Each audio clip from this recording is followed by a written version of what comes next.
अस्सलामु अलैकुम। परवाज़ news HD के साथ मैं हूं नूर फातिमा। नजर डालते हैं आज की अहम खबरों पर।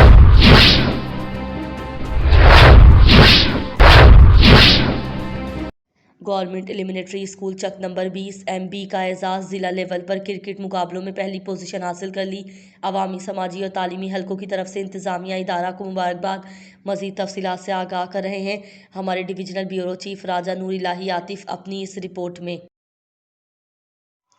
स्पोर्ट्स स्टेडियम जोराबाद में डिस्ट्रिक्ट लेवल पर मुनक़िद होने वाले सालाना स्पोर्ट्स मुकाबलों के दौरान गवर्नमेंट एलिमेंट्री स्कूल चक नंबर 20 MB ने क्रिकेट के मुकाबलों में जिला लेवल पर पहली पोजीशन हासिल करने का एजाज़ हासिल कर लिया है, जिस पर इलाका के अवामी, समाजी और तालीमी हलकों ने रईस मदरसा, वज़ीर अहमद, PET, अंसर अब्बास और दीगर जुमला टीचिंग स्टाफ को मुबारकबाद दी है और हमने सभी सरगर्मियों में इदारे की शानदार कामयाबी को खुशाइंद करार दिया है। इलाका की मरूफ इल्मी व अदबी शख्सियत मलिक अमान फिराकी के मुताबिक डिस्ट्रिक्ट लेवल पर सालाना स्पोर्ट्स मुकाबलों में इदारा आज़ाद की ये शानदार कामयाबी पूरे इलाके के लिए इंस्पेक्टर असगर पट्टी ने साहिवाल के नवाही गांव चक नंबर 56 फाइबल की जामिया मस्जिद में खुली कचहरी लगाई, जिसमें गांव भर के लोगों ने शिरकत की।